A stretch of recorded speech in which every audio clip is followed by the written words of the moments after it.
We are doing 2 again. Chapter 6, Mishnah 2, Rabbi Yoshua ben Levi. So we've gone through the whole Mishnah, but we did leave some things unanswered, which is going to allow us the opportunity to go back. And once we go back, it also allows us the opportunity to raise a few questions, some of which we've already raised but haven't fully addressed, and others that we haven't yet necessarily raised yet. Okay. So what does Rabbi Yoshua ben Levi tell us? That every single day there is a bas kol. So we spent quite a bit of time talking about what that is. The so-called heavenly voice that emits from where? From Mount Chorev. So that was one of our questions. Why don't you say Mount Sinai, which is the better known name? And not only is it the better known name of the mountain, but we also know that Mount Sinai has association with a lot of the positive attributes of Torah, especially humility, because it's a smaller mountain. So why call it Chorev, which actually sounds like it might have a little bit of a negative message to it. Chorev means to destroy. So why does it come from the mountain of Chorev?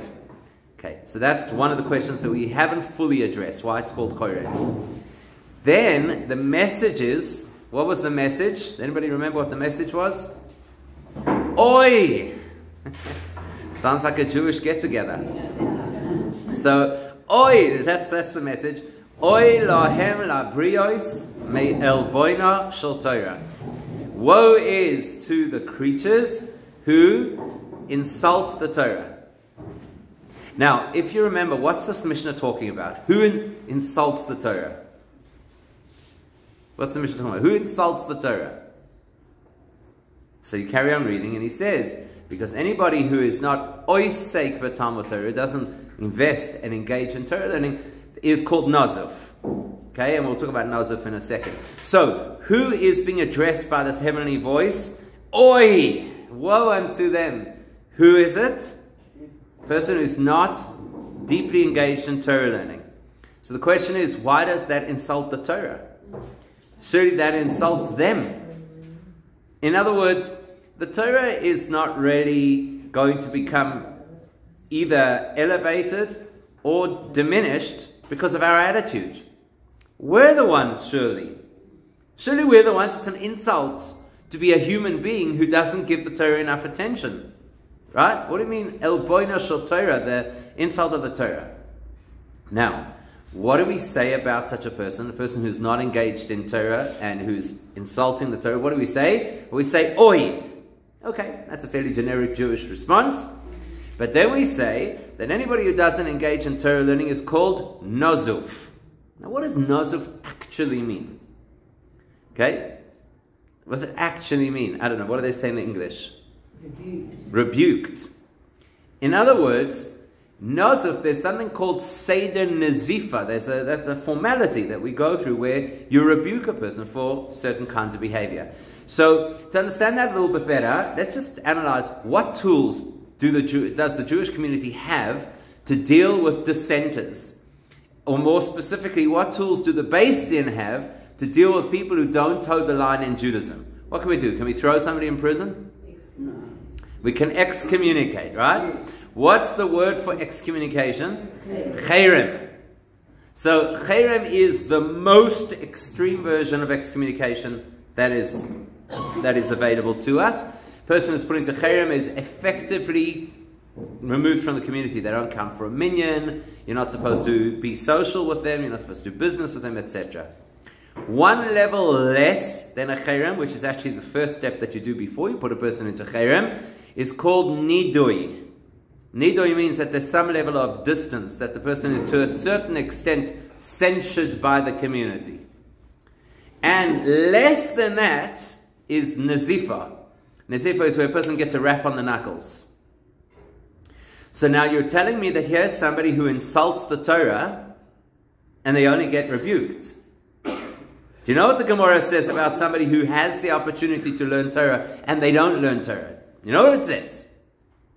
Ki devar Hashem boza. It's a verse, a pasuk, that is applied by the Gemara to a person who doesn't learn Torah. That somebody who doesn't learn Torah, it's considered as if they disgrace Hashem's word.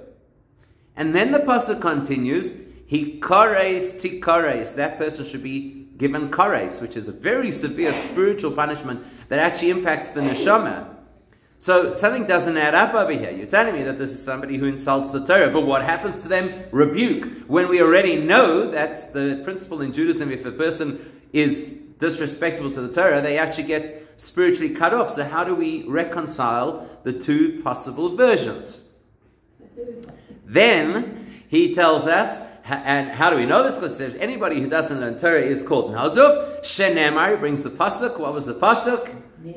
Right, Nezem Zav. Everybody remembers this pasuk. The gold ring in the snout of the swine, right, is the beautiful woman who has lost her way. That's basically how we express it. So we've got to understand what the message of that particular pasuk is, and then we also have to understand what is the linkage between the first part of this Mishnah and the latter two parts, which are anybody who learns Torah is actually a free person, as the verse says, Charus al haluchos, that the words were engraved onto the tablets, and we say, Al Pirkei Avos elacheros, don't read it as engraved, rather read it as freedom, because only a person who studies Torah is free.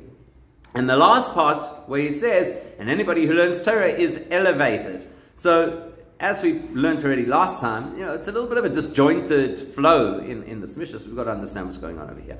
In order to understand this, and this is usually what we should be doing anytime that we learn something and we hit a bit of an obstacle and we're not quite sure how to make head or tail of the particular Mishnah. So where do you start? Where's the best place to start to try and decode a Mishnah? Is to analyze who is speaking. Because knowing who the author of the Mishnah is will make a tremendous difference to how we understand the Mishnah. So who is the author of this Mishnah? Rabbi Yehoshua ben Levi.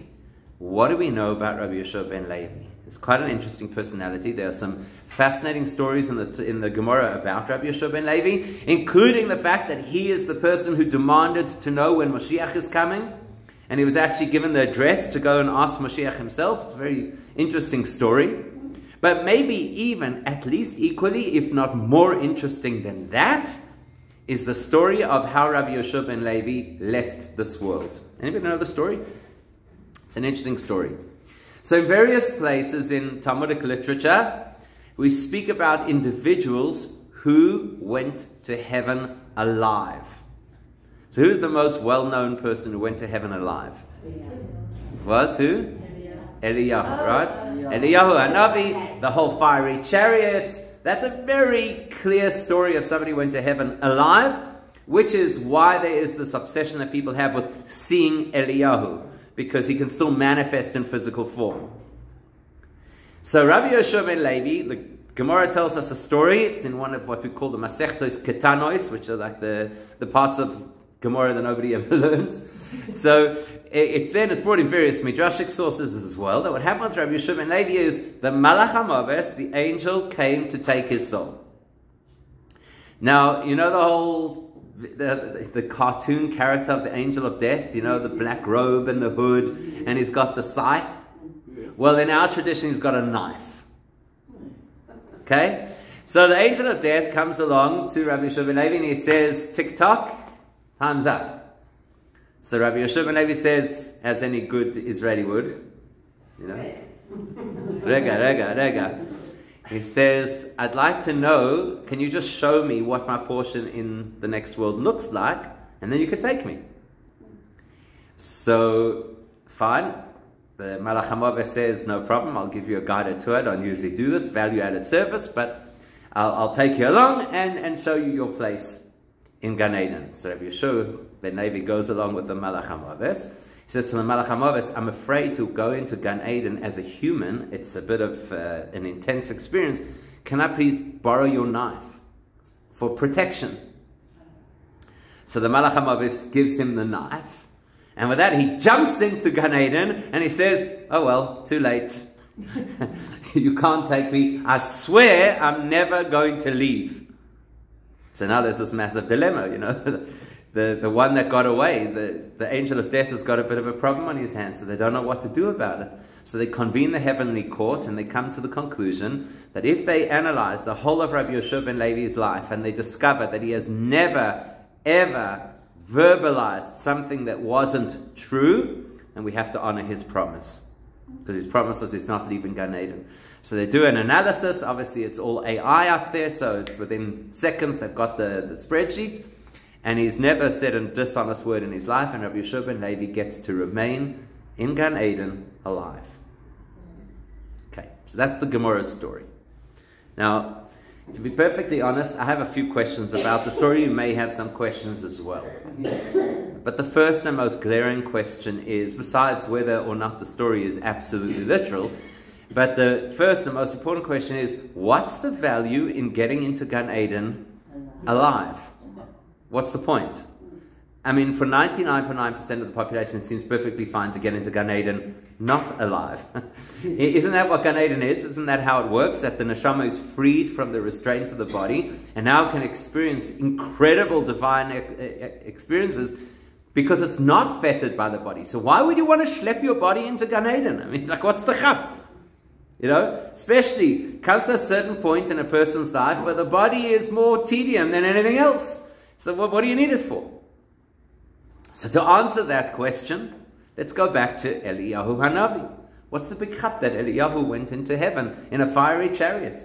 Again, it's very beautiful. It's a great story. It sparks the imagination. But what's the value of taking the body in the fiery chariot to go up to Gan Eden? Except, of course, if Hashem needs somebody like Eliyahu to manifest as a human from time to time and do things and share messages. But what's the point? And so to understand this, let's compare two tzaddikim who very often in Jewish spirituality are compared to each other, Moshe and Eliyahu. Because Moshe and Eliyahu are seen as the representation of two styles of tzaddik. The one style of tzaddik, for the purposes of our conversation, seeing as we just read on Shabbos the parasha about kosher animals and fish and fowl. So the one group of tzaddikim are called the aqua tzaddikim, and the other is called the terrestrial tzaddikim, which basically means that there are some tzaddikim that operate in the same way as the marine world does, and some that operate in the same way as our world does. And the Gemara very famously tells us that whatever exists on dry land has a counterpart in the ocean. Now, why would the Gemara need us to know this information? The Gemara is not a book about natural science. So even if it happens to be that every creature on earth has a corresponding creature in the ocean, and that's very interesting trivia, why is it relevant in the Gemara? So to understand that, let's go one step deeper. What is the difference between the oceanic world and the terrestrial world? And I'll tell you where this becomes a very important issue for us in 3 weeks' time, less, is when we get to the 7th day of Pesach and we celebrate the miracle of the splitting of the sea, which is described in Tehillim as Hofach Yom Layabosha, that Hashem converted the sea into dry land. You hear that? It doesn't say, as we're used to saying, that Hashem opened the sea to reveal dry land, but Hofach, Hashem transformed the ocean into dry land. Why is that? What's so significant about it? So as humans who are designed to live on land, what is our experience of the ocean? So let's say, for argument's sake, a person goes to Plet in December. And you're sitting there on the beach in Plet. Okay, not December. From people would never be on the beach in December. So let's say it was in October and nobody else is there. You're sitting on the beach. You've got the whole beach to yourself.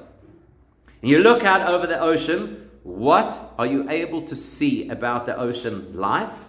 Nothing. Nothing. For all you know, there could be a nice friendly tiger shark swimming right 2 meters into the water, and you would be absolutely unaware of it. So for that reason, we're told that symbolically the ocean represents the world that we cannot see, and dry land represents the world that we do see. So what we don't see doesn't not exist, just we're completely unaware of it. So anything in the spiritual realm is effectively the oceanic world, because we don't see it. We don't understand it. It's completely beyond us. We don't even begin to comprehend how much lives in that reality. What do we see? We see the things that are in front of our eyes. So at the time of the splitting of the sea, it's not just that Hashem opened the sea because he needed a path to get the Jews out of the way of the Egyptians. Because quite frankly, Hashem has a whole toolbox of miracles, and he could have used a bunch of others. Like, for example, GPS jamming for the Egyptians. So instead of landing up at the edge of the sea, they could have landed up in Ethiopia. But the point is, he had a whole lot of ways, and quite frankly, if Hashem had sent a whole lot of Chinook helicopters to take the Jews across the sea, it would have been considered a miracle 3,000 years ago. But he chose to open up the sea because, as the Gemara tells us, Ro'asa shifcha alayam, that even a maidservant at that point, at the splitting of the sea, was able to visualize mashaloi ro'u neviim, things that the greatest prophets never got to see. Why? Because hafach yom layabasha, because Hashem converted a reality that was previously hidden from view to become a reality that was completely visible. In other words, there was an exposure of godliness, an exposure of the spiritual realms at the time of the splitting of the sea that's never been repeated. And that's alluded to when we know the very famous saying of our sages, that when the sea split, all the waters across the world split. So everybody has in their mind that there's some random person sitting in Assyria trying to have a drink of water and it spills all over the place because the water in their cup split. But when you remember that on the second day of creation, Hashem divided between the higher and the lower waters, then you realize when it says all the waters in the world split, it means not only in the physical realm, but in the spiritual realms as well. The water of the spiritual realms, that split open so we could see what was going on over there. So we get two classes of tzaddikim. One class of tzaddikim, the way that they serve Hashem is in the oceanic reality, meaning to say that they live in another world. They literally live in another world. The things of the physical are meaningless to them. So Moshe is a prime example of that, because Moshe gets up onto Mount Sinai, goes through some kind of a wormhole, lands up in heaven for 40 days and for 40 nights, as the Torah attests on more than one occasion, without eating, without drinking, without sleeping, and it doesn't bother him. Why? Because he actually lives in that reality. That's why, who remembers how did Moshe get his name? Minamayim, because he was pulled out of the water. That doesn't just simply mean, it's not like some kind of a native Egyptian name from those days, that like you get these names. Native American name is like Sitting Bull. Native Jewish name is, you ever hear the story of the Jewish family that the guy comes home and he introduces his family to the Native American girlfriend? And the family says, well, we're now going to embrace the culture. And the mother says, from now on, I'm going to call myself Sitting Shiva. So it's not like one of these native names, pulled from water, drawn from water, because that's what happened because he was in a basket in the Nile. But rather what it's telling us is that Moshe was dragged into our world, which is foreign to him, from an environment where he was in the world of water, in the world that we don't see, that we don't begin to understand. And by the way, that's why Moshe has a difficult time speaking, not because Hashem created him with a speech impediment. That's only a reflection of the fact that he doesn't know how to talk to our world. It's not his reality. And that's why when Jews complain about food, which is quite common, but Moshe's response is, Me'ayin li basar. Where will I find meat for these people? Who asked you? It's up to Hashem to supply these people. What Moshe is saying is, I don't relate to the need that people have for meat. It's not my world. I don't get it. So Moshe represents that nation of, that mode of tzaddik that lives in the world that we don't see, that we don't understand, where the relationship with Hashem is vastly spiritual, with just physical steps along the way, because that's what the Torah requires. So that's one mode of serving Hashem, and quite frankly, it is not how we serve Hashem. We don't live in this purely spiritual environment, just visiting this world. So we relate a lot better to Eliyahu, which is a different brand of tzaddik. And that brand of tzaddik is compared, so you've got the brand of the tzaddik who lives in the water, and then you've got the brand of the tzaddik who lives on earth. And you want to take a guess which animal, because there is an animal that is identified to represent that kind of a tzaddik. Anybody want to take a guess? I'll give you a clue. It's a kosher animal, so that helps. It narrows it down. What kind of an animal would you think? I mean, this is, you'd have to just randomly guess, I suppose. Would represent that kind of a tzaddik? What do you say? An ox. An ox, exactly. An ox, which is, by the way, without getting too distracted, why they made a golden calf. because it represents this whole reality of how we serve Hashem. The ox, shor on the Merkava, right? There's an ox on the divine chariot or the divine throne, which is supposed to represent this mode of serving Hashem. Why an ox? Because an ox, before the Industrial Revolution, was the representation of the power that you have to take raw materials and turn them into something which you could use. Or, in other words, the ox that pulls the threshing stone, or the ox that pulls the plow. So it's taking what the world has in potential and translating it into actual, meaningful, useful stuff. So this is the tzaddik who is all about engaging the world, finding the latent value in the world, releasing that potential, and then elevating the world to be at a high level. And just for fun, by the way, what's the word in Hebrew for refining something?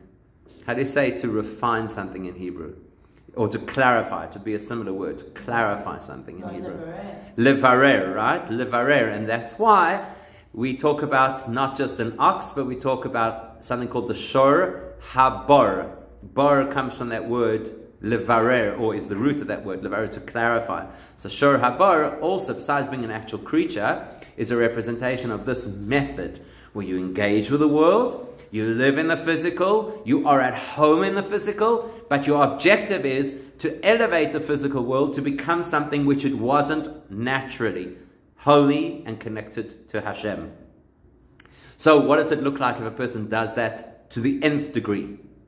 They can take their body with them. They've elevated and refined their body to such an extent that the body actually now fits into Gan Eden. So Eliyahu becomes the symbol of that mode of service of Hashem, where he's so dedicated to the objective of making our world a holy place. Obviously you start with yourself and then you branch out. So his body becomes this fiery entity that goes into Gan Eden. And therefore, any time that we encounter somebody, like I said, the Gemara lists 10 people who entered into Shamayim with their bodies. That always represents people who have used the wisdom of the Torah and the teachings of the Torah so effectively that they can take physical material and completely transform it to be what belongs in heaven. So with that introduction, now knowing who the author of this Mishnah is, Rabbi Yoshua ben Levi, somebody who is the kind of tzaddik who is so good at refining the physical matter of this world that it actually becomes so holy it belongs in heaven, his attitude to Torah is going to be more than just about learning Torah. If it was Moshe speaking, who is very much about the spirituality and that connection to Hashem, then he would be talking about limud ha-Torah, learning Torah. But because this is Rabbi Yoshua ben Levi, whose entire focus is how do we make the material world into something elevated and holy and connected to Hashem, he talks about asek ha-Torah. Asek means business in normal terminology. So he talks about using the teachings of the Torah to make the world aligned with what Hashem wants. That's the position Rabbi Yoshua ben Levi is coming from. So if a person had the opportunity to study Torah and they chose not to study Torah, they made a deliberate decision to reject Hashem's Torah in favor of whatever other nonsense people are involved in, that would be much more serious than just oi or nozuf, where a person deserves to be rebuked. Somebody who rejects Hashem's Torah, that's a very serious business. Like we already said, the Gemara applies to that. He kores tikores. Such a person deserves excision from Hashem. That's not what Rabbi Yoshua ben Levi is talking about. He's talking about people who ignore the asek part of the Torah. In other words, they are learning. They may even be learning at every free moment, but they don't cross that threshold of applying what they've learned in such a way that they elevate the world in which they live, of course, starting with themselves. That's the thrust of this Mishnah. So now that we know where Rabbi Yoshua ben Levi is going, number one, we can explain why he uses the terms that he uses. And number two, we can explain the flow of how this Mishnah actually speaks. So let's go right back to the beginning. Every single day, there's this bas kol, as we learned last time. The bas kol is there to give us a subliminal message that hopefully will inspire us to get on board with what we're supposed to be doing. So what is the message of the Paschal? Oy lahem, what a pity for the person who learns Torah without applying it, without using the Torah as a means to turn the world into a better place. Now, when that happens, when a person misses that aspect of the Torah, so then typically what you'll find is they'll learn and they'll, so to speak, fill the hours. But you know what's going to be missing? Here's what's going to be missing. To use to borrow an expression from what's going on in geopolitics, what's missing is the nuclear energy. In other words, if you have a look at conventional weapons, the bigger the bomb, the greater the explosion. If you look at nuclear weapons, the explosion is exponentially greater than the size of the bomb. That's the whole principle of nuclear energy. So by the same token, when a person is engaged with just regular Torah learning, then it's relative to how much time and effort a person puts in. So if a person puts in an hour of learning, they'll get an hour's worth of learning. But when a person puts in effort that looks beyond themselves, it's a very different experience. So I don't know if you've ever listened to any of these people who speak about memory techniques. Ever listened to them? So there's all these various techniques that people use, and visualizations, and mnemonics, and associations, etc. But one of the interesting things that's quite commonly quoted is that if you learn something with the intention, so before you begin learning, you intend that you would like to teach it to somebody else, that already helps you to remember it better. When a person's just learning because they're interested in learning, we don't know what kind of retention level there is. But the minute you make that switch in your brain that this is to share, the retention level is dramatically improved. In Torah language, we use this expression. We say that when a person is engaged with reaching out and impacting other people, the clarity of their learning increases 1,000-fold. Which literally means nuclear energy. Because the impact is not relative to the input. That's business. Isn't that business? Nobody, as the Gemara says, nobody plants a kav, which was a particular measure of area. Nobody plants a kav of seeds into their field in the hope that they'll get a kav of wheat coming out of their field. That's not business. That's a terrible business. The whole principle of business is you invest a certain amount so that you'll get a return on investment that is far larger than what you put in. So that's why he uses the expression over here, Eisek HaTorah. Because the objective that he's looking for is somebody who's going to get from the experience of learning Torah far greater impact than if it was just so-called measure for measure. You put in X amount of time, you get X amount of knowledge or X amount of impact. That's where this Mishnah is going. Kol mi she'eino oisek b'talmud Torah. Any person who's not looking to learn Torah in the way of a business person is nazuf, needs to be rebuked. Now, one of the things that we know about business people, we did touch on this last time, is that the business person doesn't do the 9 to 5, right? The business person is completely invested in what they're learning, in their business, to the extent that you can never turn it off. And that's really how it should be, when we're Eisek HaTorah, when we're engaged with Torah learning. It shouldn't just be, okay, I've got my set shira and this is what I do. I get a chuckle often at shul. I'm sure it doesn't happen in your shul, but at a hypothetical shul. So you see people sometimes finish, let's say, Shmoneh Esrei, and they're waiting for the repetition. So what do people do? They just check their WhatsApp. Because you never know what could have happened in the time that you davened. On Shabbos. No, not on Shabbos. Not on Shabbos. No, I'm saying during the week. You never know. Maybe your prayers were answered. And now you've got to check that you got the answer. I know. I can't. So I remember meeting a guy who lived in Joburg, and he came from the town of the Rogatchover.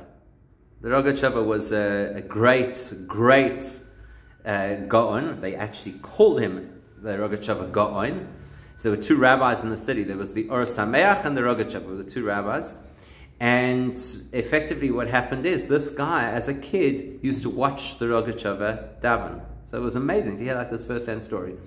So he said, as soon as he finished Shemona Esrei, first he was the first one finished in the shul, which is interesting. The second he finished, he was completely absorbed in a sefer. Completely, as if he'd been learning for an hour. So that minute or two, 5, whatever it is, waiting from the end of Shemona Esrei until the beginning of the repetition, is completely invested. Could you imagine, could you honestly imagine if every time somebody pulled out their phone, which happens occasionally, imagine every time somebody pulled out their phone, it was to carry on learning something. Imagine. That's Asek HaTorah. That's a person who treats their Torah learning as if it's their business. This is really, it's my business. It's not just my obligation, it's my business. I'm the proprietor. It belongs to me. And that's exactly what he's saying over here. Because when a person doesn't have that sense of this is about making the world, starting from myself and then radiating outwards into a holy place, then it just becomes a matter of obligation. And when it becomes a matter of obligation, so I've done my quota for today. I did my daf for the day, or I did my hour for the day, or I did my Mishnah for the day, whatever the particular thing is that the person's doing, and now we're done. Whereas Asek is to say, this doesn't end. It doesn't end until we take the body into Gan Eden. It just, until we've actually transformed the world, there's a lot of requirement, there's a lot of energy that is needed. And that's why he calls it the Chaza with the gold ring. What's a Chaza and a gold ring? So the Gemara makes an interesting observation. We know that there's a whole Gemara dedicated to anatomy, right? Zoological anatomy. I mean, it's not the Gemara is also about other laws that relate to how kosher animals are prepared, but a massive segment of this is talking about anatomy. You know, how the inside of an animal's body works, that we know if it's kosher, not kosher, etc. So the Gemara says that the digestive system of a chaza is remarkably similar to the digestive system of a human, which is quite interesting. But the diet of a chaza is the exact opposite of a human. The diet. Because the chaza eats everything we would never touch. That's what they eat. They feed off all the things we would chuck out. So therefore a chaza, amongst other things, because we know of course the famous thing with the trotters that make it look kosher, but one of the symbolisms of a chaza is getting your priorities exactly wrong. Focusing on the rubbish and overlooking the nutrition. That's what the chaza represents. Gold, the Midrash tells us in Parshas Truma that the only reason Hashem created gold was so that we could make a Beis HaMikdash. Originally the Mishkan in the desert, and then subsequently a Beis HaMikdash. The only reason that gold exists is to make a home for Hashem. That's why it's such an attractive and precious metal. Because intrinsically, people realize it has so much value. So therefore, when you misuse gold, that's a tragedy. And the golden calf would be the worst form of that tragedy, right? So the golden ring in the snout of the chaza represents the person who overlooks the real meaning and purpose in life and just takes the rubbish. Like the chaza that eats the rubbish, and the person who uses gold inappropriately. What Rabbi Yeshua ben Levi is telling us is, the reason we have a Torah is not that I, as an individual, should be able, through the learning of the Torah, to book my place in the world to come. The reason we have a Torah is to modify and upgrade the entire reality of the world. It's to align the whole world with Hashem, as we say in our davening, every single day. Lesakein oilam b'malchus shin daled yud. That our job is to fix the whole world to be aligned with Hashem's kingdom. That's our job. If a person's not doing that, then what they've done is they've traded in that which is valuable for that which is completely rubbish. And that's exactly what he's saying about the individual. It's not oisek ba Torah. The person is only getting the superficial part of Torah, the wisdom of Torah, and they're missing the divine nature of Torah. And how do I know if I'm getting it right or wrong? Well, if it's all about me and how wise or spiritual or connected or elevated I'm going to become, then I've missed the essence of what Torah is. If I realize that Torah is there to be an asek, to invest in the world, to transform the world, then I'm getting the real value. That's why he says, Isha Yafa, that is a beautiful woman. As we discussed last time, the woman who is beautiful is a representation of the Jew who's doing what Hashem wants, because our relationship with Hashem is like a couple, and we're the woman in the marriage, and when we're doing what Hashem wants, that's considered a beautiful woman. But Soras Ta'am means missing the point, missing the purpose, the Ta'am, the reason why we do these things. And we do know that in Hebrew there's this beautiful connection between Ta'am meaning reason and Ta'am meaning flavor. Because when you don't understand what the real reason for doing something is, you don't have the real flavor of it, and it becomes a little bit dispassionate and a little bit dry. That's Rabbi Yeshua ben Levi's message. He says, are you going to be punished? No, you're learning Torah. But are you achieving what the purpose of Torah is? No, that's his point. The purpose of Torah is the transformation of our world into a holy place. So then he says, you might find that quite tedious, don't you think? If the whole purpose of our existence is to impact the world and transform the world, that's a big ask, and that's a huge responsibility, don't you think? That means every time that we engage in anything that this world offers, food, money, exercise, social interaction, etc., etc., etc., we've always got to think, am I making this holy? Am I elevating it? So then he continues to tell us, well, it depends at what stage of the learning we are. Because the Torah was presented in two forms. It was presented written.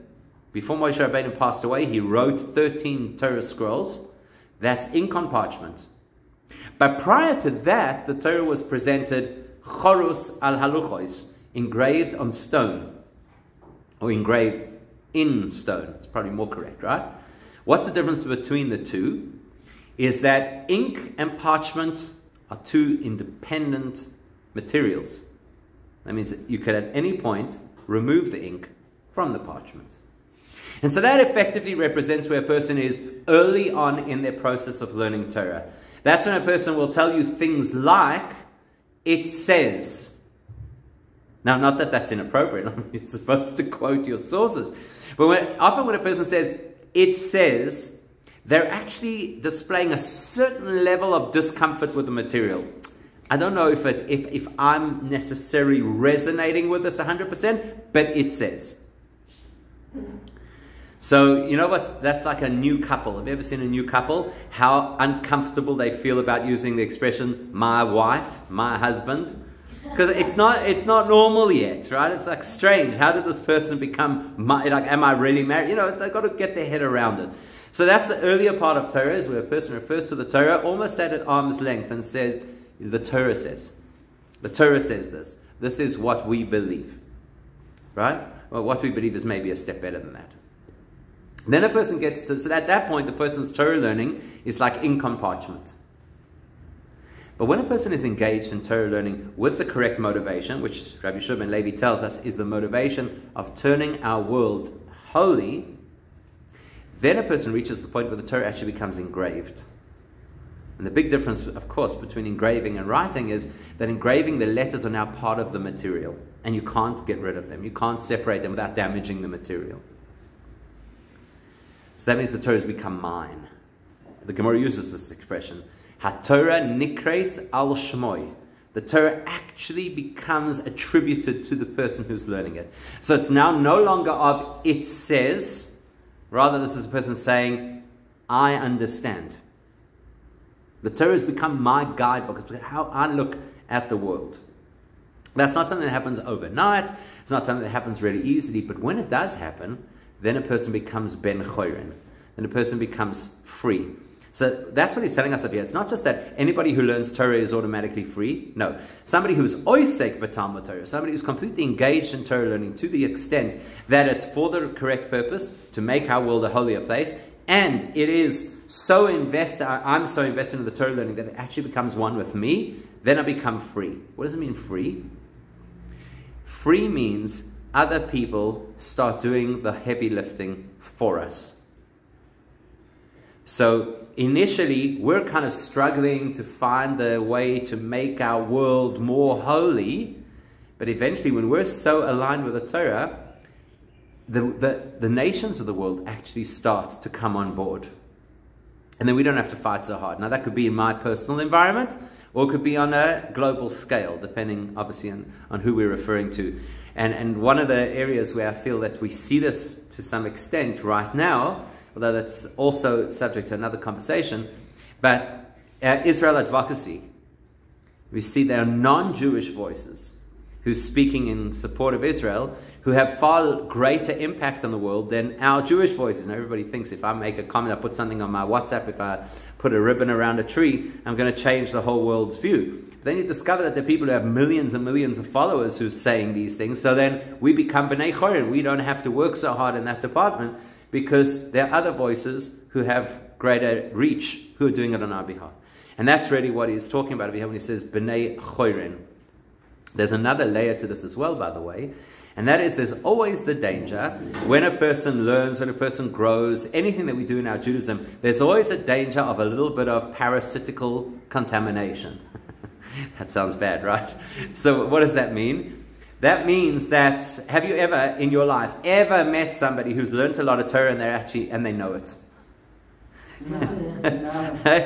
It's not, you know, it's not nice. A little bit of contamination over there, because as we already learned in the previous Mishnah, when a person learns Torah, it's supposed to make them humble and it's supposed to make them modest and so on and so forth. But it doesn't always work that way. Sometimes when a person learns a lot of Torah, it actually makes them a little bit smug and haughty.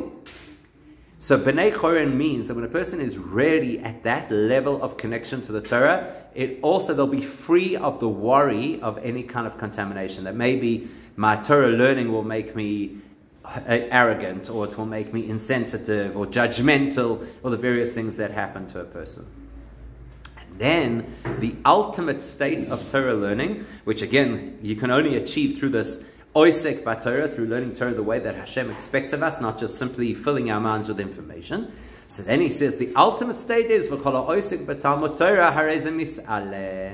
any person who learns Torah properly is elevated.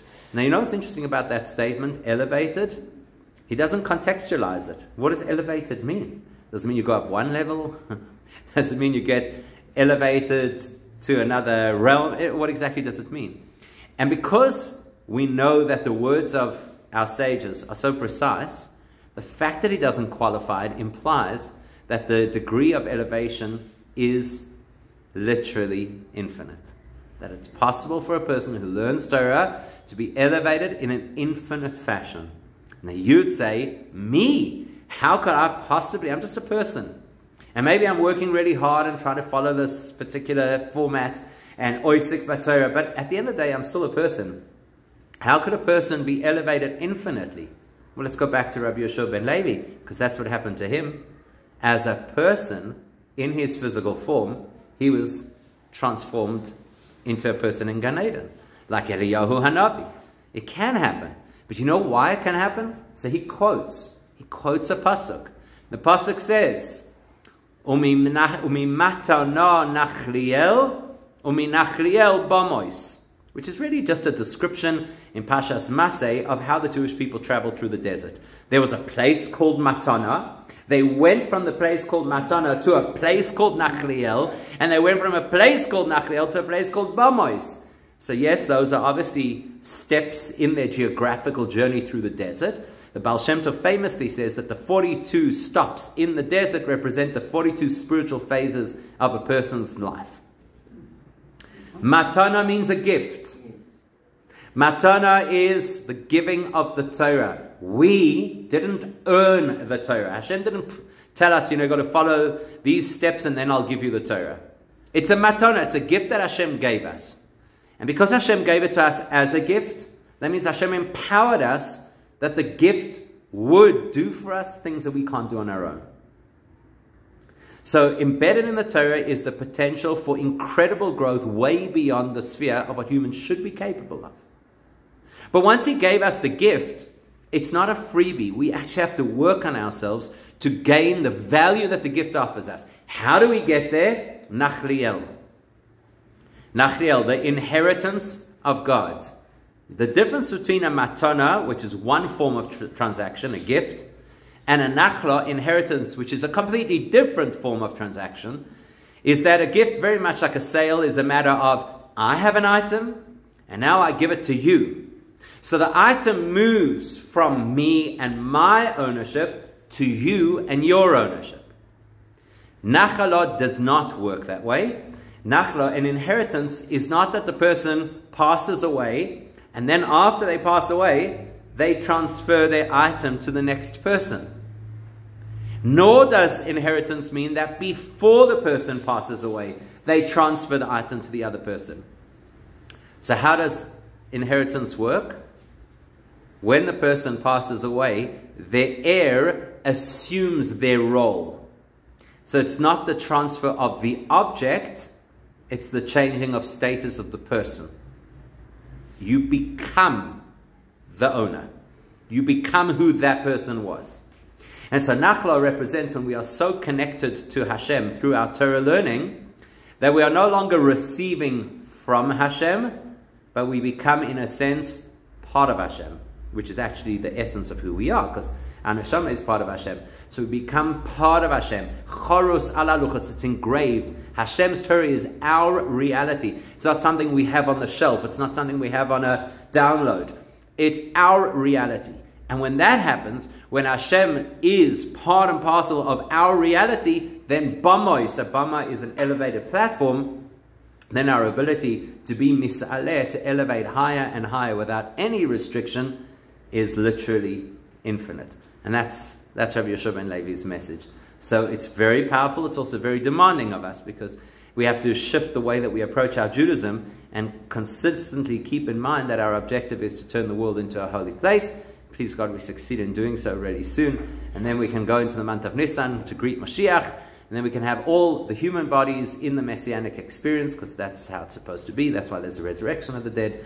And as you said before, not have to prepare for Pesach, because it will be, you'll be free and your work will be done by others.